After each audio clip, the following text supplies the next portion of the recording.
네, 네, 그렇습니다. 그 하나만 좀 더 뭐 다른 평택 지역이니 뭐 이런 데도 있습니다만은 하나만 좀 말씀을 드리고 의견을 여쭙고 싶은 것이 이제 그 김부겸 후보 같은 경우에는 대구에서 그 자기가 돼야만 민주당이 이번에 돼야만 다시 말하면 거꾸로 그것이 보수가 각성하는 계기가 될 수 있다 이런 논리를 피기도 하는데요. 거기에 대해서는 뭐 조금 어려운 질문이 될지 모르겠습니다만 표 의원님 동의를 하시나요? 그야말로 김부겸의 아전 인식이라고 생각하고 있습니다. 네. 우리 한국 정치를 봤을 때 현재 여야 간의 적대적인 진영 정치가 공고화됐습니다. 상당히 극단적인 그 진영 정치가 굳어졌죠. 네. 그러면 이것의 원인은 무엇이냐 했을 때 그것은 보수 진영의 책임론도 있지만 소위 저쪽 진영의 책임론도 있는 것입니다. 저 개인적으로 봤을 때는 그동안에 그 소위 진보를 자칭하면서 정치를 하고 있는 저쪽 세력들을 저는 범좌파 세력으로 저는 칭하고 있습니다만 그들 세력이 대한민국의 발전, 근대화에 있어서 얼마나 발목을 잡았으며 대한민국의 건국을 얼마나 폄훼했으며 관련해서 최근에 대통령이 그런 말도 하지 않았습니까? 제주도 4.3 사건에 대해서 국가의 폭력이다. 참으로 어이가 없는 역사인식입니다. 그런 차원에서 볼 때 김부겸이가 보수의 각성을 얘기했다는 것은 그런 얘기를 꺼내기 전에 자기 진영의 그 각성부터 스스로 깨우치고 스스로 촉구하고 그런 선행적 절차가 필요하다. 참으로 적반하장식 언급이다. 저는 그렇게 규정하고 싶습니다. 이른바 보수 또 국민의힘 여기도 반성할 부분이 많죠. 그 김부겸 후보가 선거이기 때문에 그런 말씀하시기도 했는지 모릅니다만은 언론에서도 그런 지적들 또 그런 것들은 있습니다. 지금 죄송한 표현입니다만은 정말 우리 한국의 선거제도 자체가 투표제도 자체가 어떻게 좋게 말하면 민심의 반영입니다만 어떻게 보면 결국에는 그 한쪽으로 쏠려버리고 마는 그러니까 그 지금 진영 정치를 지적하는 분들 계십니다만은 진영 정치의 원인을 제공하고 있는 것들이 어떤 면에서 유권자들의 투표 성향이기도 하기 때문에 거기에 대한 이제 후보자로서의 반론이고 또 호소라고 할 수 있습니다만은 그 점에 대해서는 또 표 의원님이 그런 견해를 말씀해 주셨습니다. 보수의 심장이다. 또 보수의 보수다 하는 대구의 선거 결과 근데 결국에 초반에는 좀 이렇게 흔들리는 양상을 보이다가 결국에는 또 그런 패턴으로 갈 것이라는 인식들이 많이 나오고 있어서 어떤 귀추가 주목된다고 할 수가 있겠습니다. 이번 선거의 결과가 양당 특히 양당 지도부에 미칠 파장도 지금 예상이 되는데요. 네. 예를 들면 아까 말씀드렸던 전북지사 선거 같은 것이 이제 대표적인 걸 거고 또 지금 솔직히 말해서 장동혁 대표에 대해서는 처음부터 지금까지 말이 많은데요. 유 회장이 부를 수 있느냐 없느냐를 비롯해서 지금 아까도 말씀드렸습니다만 지도부의 무능에서 비롯된 그런 어떤 실수들이 자꾸 이제 속출하고 있는 그런 상황인데 향후 이 선거의 승패에 따라서 결과에 따라서 전국에 미칠 파장이 어떤 것이 예상이 된다고 보십니까? 저는 상당한 선거 후에는 파란의 정치가 펼쳐질 것이다. 그렇게 보고 있습니다. 개인적 전망은 여러 정치 분석가들의 전망은 있겠습니다만은 저는 개인적으로 지난번에도 말씀드렸습니다마는 기울어진 선거기 때문에 개인 경쟁력이 출중한 후보도 최대한 좁힐 수 있는 게 2% 정도다. 예. 2% 정도로 대부분 질 것이다. 많은 데는 5%, 뭐 7%. 그래서 전체적으로 저 개인적으로는 16개 시도지사 기준으로는 뭐 국민의힘이 이길 수 있는 곳은 3군데 정도밖에 되지 않을 것이다. 네. 네. 그러면은 이 선거 후에는 어떤 그 결과가 벌어질 것이냐. 네. 제가 볼 때는 그 국민의힘은 정말 바로 극심한 내용 상태로 들어가게 되고 정치적 파산 상태로 들어가면서 결국은 보수 우파 정치의 재편, 뭐 국민의힘의 당권의 문제가 아니라 범보수권, 범우파권 정치의 근본적인 재편 양상으로 그러한 새로운 국면으로 접어들게 될 것이다. 이렇게 보고 있고 네. 여기서 뭐 여당 경우를 상정하게 되면은 그들은 대승을 이루면서 집권 기반을 더 공고화하겠지만은 네. 이렇게 되면은 사실상 민주당 독점 체제, 독재 체제가 형성되는 거 아니겠습니까? 네. 입법부, 행정부, 지방정부, 사법부에 대한 강력한 통제, 사실상의 독재 체제가 형성되어 있는 것이기 때문에 이걸 좀 더 심각하게 얘기한다면은 거시적 차원에서 얘기한다면 한국 민주주의가 사망의 길로 접어드는 그러한 하나의 스타트 출발점이 될 수도 있겠다 하는 그러한 심한 그 걱정과 우려를 개인적으로 갖고 있습니다. 이 선거 결과에 따라서 향후 전국, 특히 양당, 지금 그 중요 정당, 국민의힘, 민주당 내부에도 엄청난 그 어떤 그 파장과 여파가 있을 거다, 영향이 있을 거다 표현인 말씀이신데요. 민주당도 마찬가지인 것 같습니다. 지금 이제 결국에 지방선거 끝나고 전당대회 국면으로 접어들면 지금 그 이제 이미 공천 과정에서도 일부 노출이 됐습니다만은 지금 당대표가 또 그 이상의 연임에 대해서 굉장히 관심을 가지고 있고 또 김민석 총리도 지금 나름대로의 세를 형성해 나가려고 노력하고 있다는 그런 보도도 나오고 있기 때문에 민주당에 있어서도 이 선거의 결과가 그런 그 향방에 영향을 크게 미칠 걸로 보이고요. 특별한 거는 이 지금 지지율은 여야 간의 지지율의 격차는 굉장히 좁혀졌지만 대통령 지지율은 여전하다는 거거든요. 60.5% 이렇게 아까 그 리얼미터 조사 같은 데서도 나와 있는데, 그래서 이제 이런 대통령의 어떤 영향력과 향후 민주당의 당내 어떤 뭐라고 할까, 내부 상황, 이런 게 또 어떤 연관관계를 가질 수도 있을 것 같아요. 그렇습니다. 예. 그리고 이제 이런 면에서 이번 전북지사 선거에 미치는 그런 지금 들리는 그런 이야기도 이것과도 연계선상에 있는 그런 현상이 아닌가 이런 생각이 좀 들고요. 네, 그렇습니다. 이걸 전체적으로 봤을 때 우리가 아까 평택을 선거에 대해서는 언급을 안 했습니다만은 지금은 팽팽한 3파전이 벌어지고 있지 않습니까? 그렇습니다. 예.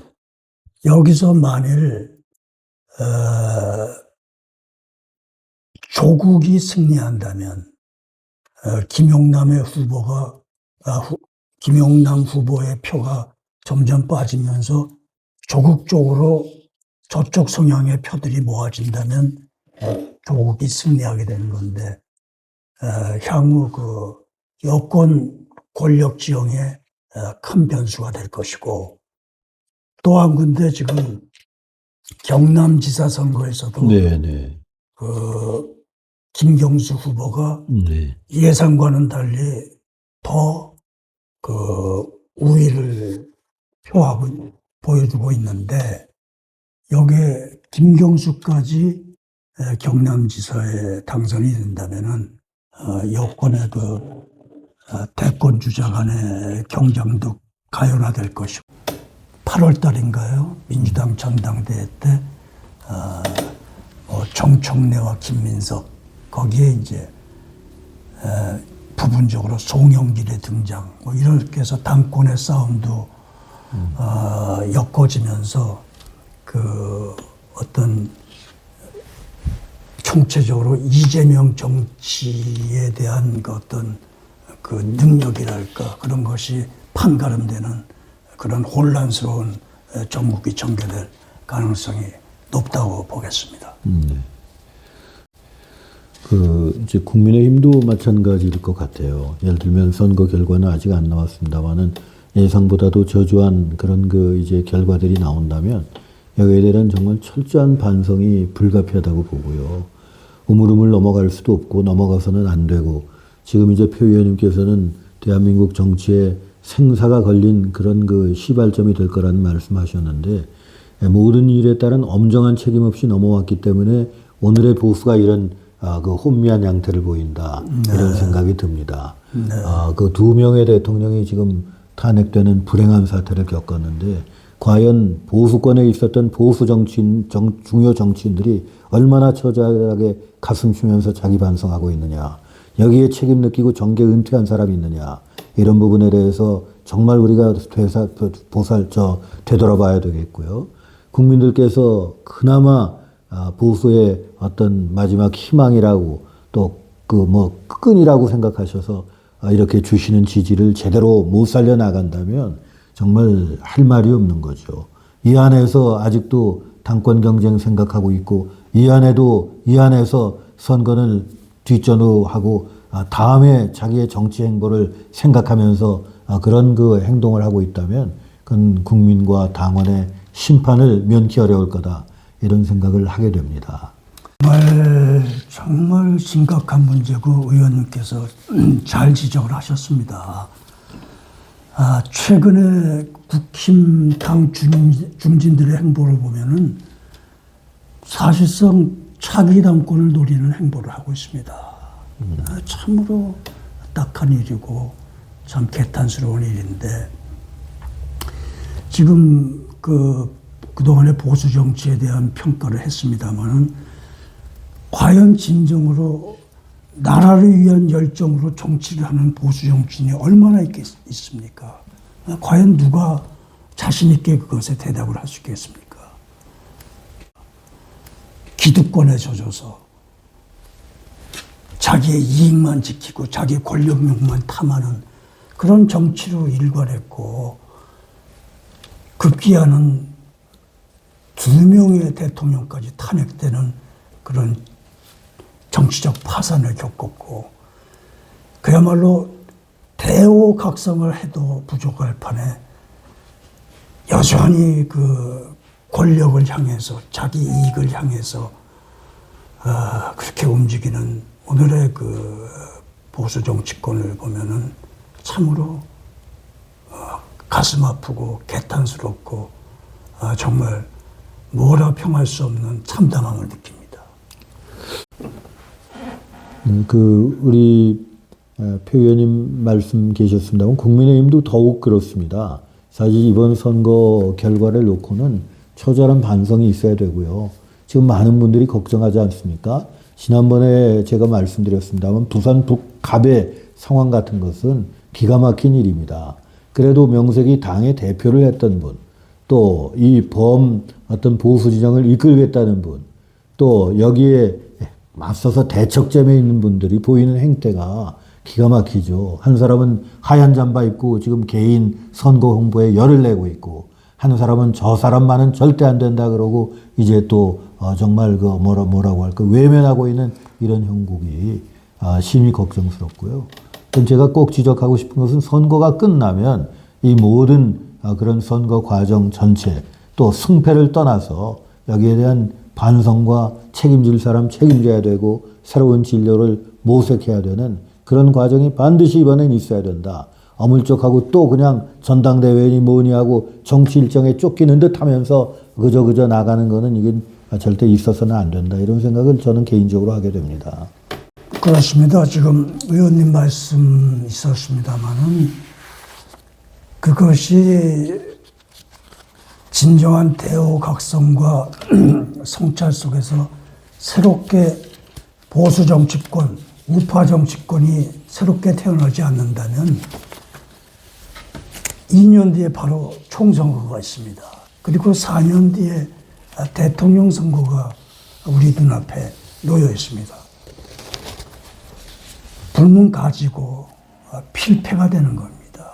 그러면 완전히 2, 3년 내에 보수 정치권은 완전히 붕괴되고 완전히 사실상 사라지는 그러한 끔찍한 정치 상황이 빚어질 수 있기 때문에 이번 지방선거를 계기로 어떠한 선거 결과가 나오더라도 잘 분석하고 대우각성하면서 새롭게 태어나는 환골탈태하는 결정적 계기로 삼아야 되겠다.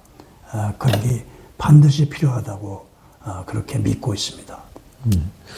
표 의원님은 또 당 같은 데서도 그러셨고 정책 통이신데요, 일종의.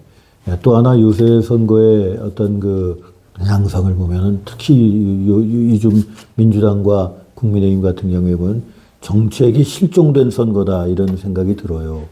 네거티브 아니면 개인의 어떤 그 뭐라고 할까요? 개인기 여기에 의존하는 다시 말하면 그랜드한 국가 전략이라든가 뭐 이런 것이 굉장히 부재한 가운데 이루어지는 그런 경향이 있는데 이번 선거도 좀 그게 좀 우려가 됩니다만 어떻게 보십니까? 맞습니다. 그게 결국은 정치라는 것이 단순히 권력을 쟁취하는 데 의미가 있는 게 아니지 않습니까? 권력을 갖고 국민이 부여하는 그 대표권을 갖고 어떠한 정치를 펼 것인가, 어떠한 국정을 펼칠 것인가, 어떻게 나라의 미래 대안을 제시할 것인가, 여기가 정치의 본령이 아니겠습니까? 네. 근데 현실은 정치의 이 중차대한 본령은 있고 개인적 권력욕에 사로잡혀서 기득권 유지에 사로잡혀서 국민과 역사에 반하는 그러한 정치 행태가 빚어지고 만연화되고 있습니다. 이런 것이 너무나 안타깝고 개탄스럽고 관련해서 드리고 싶은 얘기는 이게 적당한 비유가 될 수 있을지 모르겠습니다만은 과거 중국 청나라가 망하고 군벌 시대가 펼쳐졌을 때 그때 장제스나 마오쩌둥이나 전부 연합전선 전략을 펼쳐서 자신의 대권을 추구했습니다. 그래서 인민한테 새로운 세상의 모습을 자기들이 제시한 것이죠. 근데 지금 현재 개탄스러운 국민의힘의 현실을 보십시오. 강성 우파든 중도 우파든 전부 다 우파 세력이고 적이 아니지 않습니까?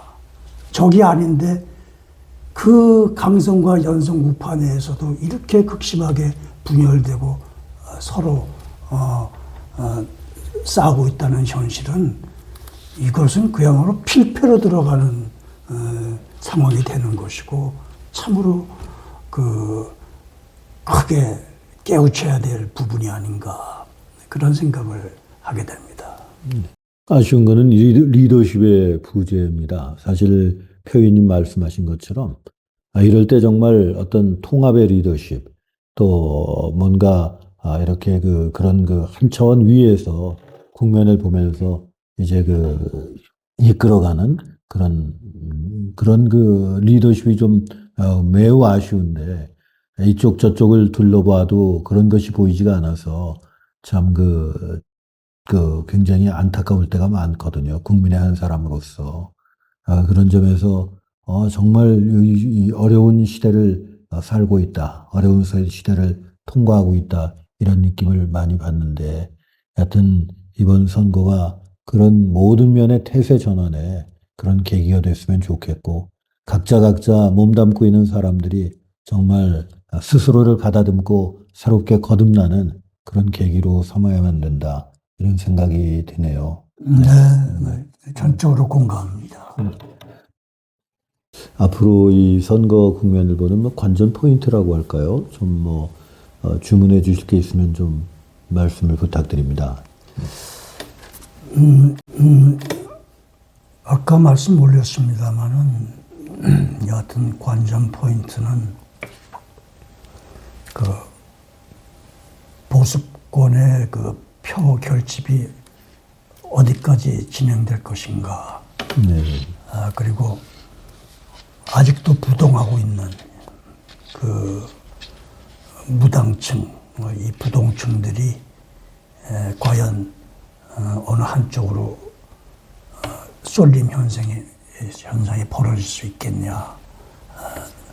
이런 부분들이 좀 포인트가 될 수 있을 것 같고, 그리고 이제 공식 선거운동 기간이 되면 각 후보 진영들이 얼마나 효과적으로 적절한 그 정책을 제시하면서 또 때로는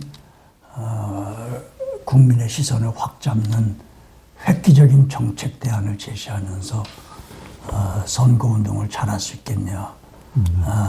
이런 부분들이 포인트가 될 것 같고, 한 가지는 어제 그 대통령이 5.18 기념식에서도 아직도 12.3 내라는 계속 진행 중이다. 이런 식의 얘기를 했는데, 과연 이 여권이 설정한 내란 프레임이 어느 정도 강도로 계속 작동할 것인가. 이런 부분들이 결국 총체적으로 아우러지면서 어떤 결과물을 낼 텐데, 이런 부분들이 모두의 관전 포인트가 될 것 같고, 그리고 국내의 정세들도 격동하는 국내의 정세들도 일정 부분 외생 변수로서 선거에 영향을 미칠 것이다. 이렇게 보고 있습니다. 네. 지금 이제 하나 더 짚고 넘어갈 게 이번에 교육감 선거도 같이 있는데요. 선거가 아까 말씀드린 것처럼 그 당시에는 와 하다가 지나면은 이제 묻혀져 버리는 것이 바로 그 중에 사례가 이 교육감 선거 같습니다. 네. 교육감 선거가 정말 처절하리만큼 잊혀진 선거, 깜깜이 선거, 이렇게 이제 진행이 되고 있는데, 이번에도 이제 그것을 면치 못하는 것 같아요. 그렇습니다. 네, 여기에 대한 어떤 대안이 꼭 필요할 것 같고, 이것이 잘 아시는 대로 교육에 있어서 굉장히 엄청난 그 영향을 미치는 자리 아니겠습니까? 그렇습니다. 교육의 방향과 정책과 예산, 정말 그 광역자치단체의 교육 수장을 뽑는 건데, 우리가 이 부분에 대해서 입으로는 국가의 백년대계가 교육이라고 하면서도 실제적으로는 너무나 무심한 거 아닌가, 이런 좀 반성도 하게 됩니다. 그렇습니다. 사실 교육감 선거 무용론이 충분히 나올 만한 상황이죠. 네. 어제인가 며칠 전에 한 교육감 관련, 그러니까 서울교육감 선거 관련 여론조사를 보니까 네. 정근식 9%, 조전혁 5%, 한만중 4%, 윤호상 3%, 지지 후보가 없다나 모르겠다가 무려 54%. 정말 관심도 별로 없고, 아까 말씀하시다시피 깜깜이 선거고, 따라서 이번에도 이제까지와 마찬가지로 투표율도 현저히 낮을 겁니다. 이건 사실상 이 정도면은 선거가 필요 없는 겁니다. 선거 무용론이 나올 수밖에 없는 거고. 그래서 차제에 그 의원님도 말씀하신 바 있습니다만은 그 시도지사와의 런닝메이트를 도입하든지 아니면 과거 오랫동안 유지해온 대통령의 임명제를 복구하든지 뭔가 제도 개혁이 꼭 필요하다는 생각을 하게 됩니다. 아까 말씀하셨습니다마는 지금 우리 교육의 문제는 본질적으로 한마디로 얘기하면 교육의 정치화입니다. 교육이 정치에 물들어 버린 거죠. 이것이 실제적으로는 교과서의 역사 왜곡 문제하고 겹치면서 상당히 한국 교육의 미래가 정말 걱정스럽고 우려스럽다 아니할 수가 없습니다. 네, 그렇습니다. 우리 제도적으로 결국에 반영할 것이 투표를 통해서 나타나는 결과를 누구도 무시할 수 없기 때문에 거기에 따라서 또 모든 정책 방향이 이제 정해지겠습니다만 이제 위원님 지적하신 그대로 진짜 그 충분한 대표성을 갖느냐 하는 데에 있어서는 누구나 회의를 가지고 있고 그 실체를 다 인정하면서도 문제 해결 능력이 없는 거죠, 누구나. 똑같은 거를 지금 몇 번을 거듭하고 있습니다. 이번도 마찬가지고요. 누가 나왔는지도 모르고 어떤 분이 어떤 정책 성향을 갖고 있는지도 모르고 뭐 그냥 들리는 거는 뭐 보수가 단일화했다, 진보가 단일화했다 했는데 또 단일화했나 보면 또 여러 후보들이 난립하고 있고. 그렇습니다. 네, 그러니까 오히려 혼란을 초래하고 혼미를 초래하고 또 여기에 격에 맞 뭐라고 할까 나와 있는 대표성의 비중에 맞지 않게 막강한 권력을 행사해서 이제 좌로 우로 막 그렇게 이제 흔들어 제끼기 때문에 여기에 대한 정말 검토가 꼭 필요하고요. 검토만 하고 있을 일은 아니다. 이런 생각이 듭니다.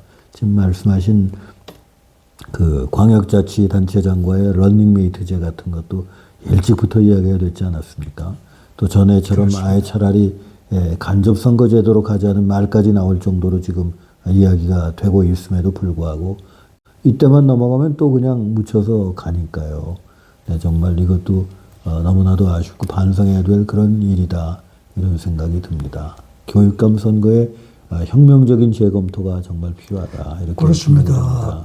위원회에서 말씀드리면 아까 제가 여론조사 결과를 얘기하면서 한 4-5명의 후보를 열거했습니다마는 국민들이 그 사람들을 전혀 모르지 않습니까? 모르니까 또 관심도 없고, 그러니까 투표율도 낮고, 그건 교육감만이 그런 것이 아니고, 기초의회 선거 때 그 의원 후보들에 대해서 주민들이 아무런 실제적 관심이 없습니다. 네, 이런 지방선거와 관련해서도 참 아주 심각한 아주 좀 면밀한 검토를 거쳐서 반드시 제도 개혁이 이루어져야 되겠다. 그것이 꼭 필요하다. 그런 말씀을 드리고 싶습니다. 네.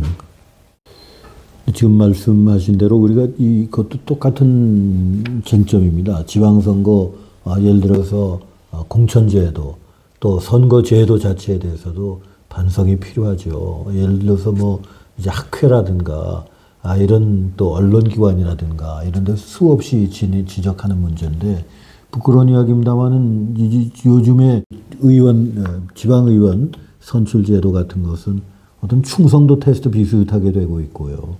또 심하면 굉장히 타락하기 쉽고 또 부정하기 쉽고 또 선거 공천만 끝나면 여기저기서 잡음들이 나오고 또 항의가 나오고 네, 이러고 있어서 이게 정말 엄밀한 의미에서 얼마나 중요한 어떤 대의기관입니까? 근데 이 선거제도에 대한 그런 그 수많은 지적도 그냥 묻히고 때만 지나면 그냥 또 없는 듯이 잊혀져 버리니까 아주 그 가슴 아픈 이야기이죠. 얼마나 정말 국가적 낭비가 심합니까? 진짜 참 큰일 났습니다. 네. 아시는 분들은 정말 개탄에 맞지 않을 거고요. 또 앞으로 정말 그 정당이나 한국 정치의 발전을 위해서도 여기에 대한 획기적인 전환, 변화가 좀 필요하지 않나 이런 걸 선거 때마다 여실히들 많이 느끼죠. 네. 아마 정치에 조금 관심 있는 분들 그런 거 다 아실걸요. 곳곳에서 이번 지방선거 공천을 놓고 여야 막론하고 얼마나 이른바 파동들이 많습니까? 파장이 많고요. 승복 못하겠다는 이런 이야기들도 많고.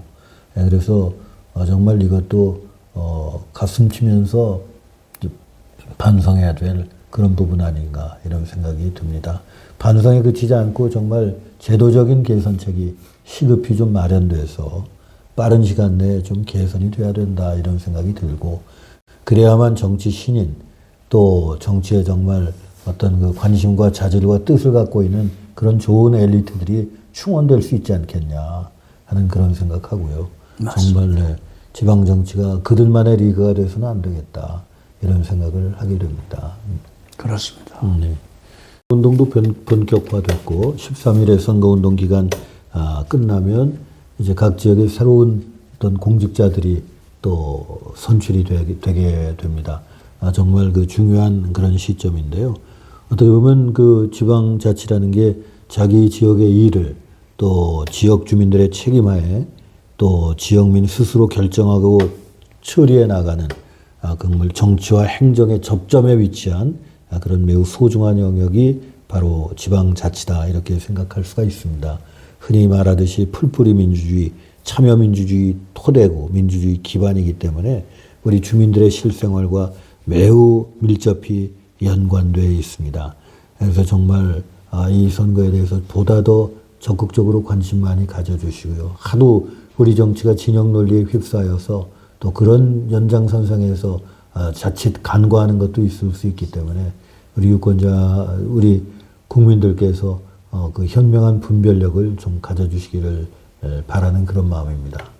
그 선거라는 것이 굉장히 또 선거보다도 정치 자체가 이제 생물이다 이런 말들을 많이 하는데 역동적이죠. 오늘 저희가 대화를 나누는 이 시간 이후에 전개될 그런 상황을 누구도 알 수가 없을 겁니다. 그런 거 많이 보셨죠? 네, 그렇습니다. 네.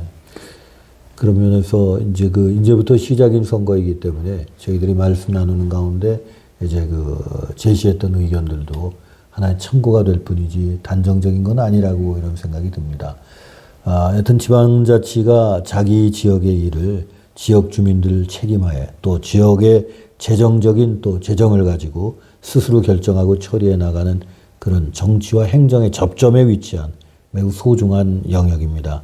참여민주주의 토대고 또 풀뿌리 민주주의의 기반입니다.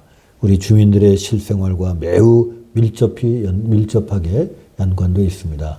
어떤 분이 말했죠. 국민들이 4년에 한 번 나라주인 행세를 한다고.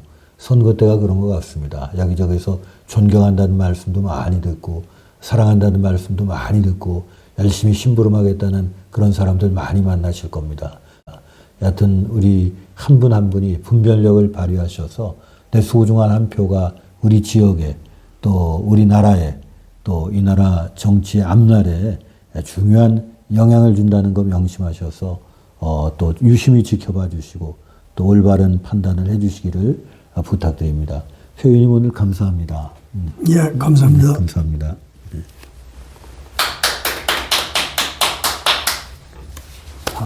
김성동 TV를 늘 부족하지만 찾아주시는 유튜버님들께 감사드리고요.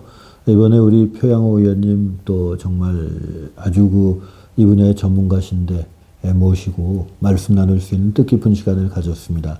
앞으로도 종종 필요한 분들 이렇게 찾아뵙기도 하고 또 모시기도 하면서 좋은 의견 나눠가도록 하겠습니다. 늘 성원해 주셔서 감사드립니다. 표현님 감사합니다. 감사합니다.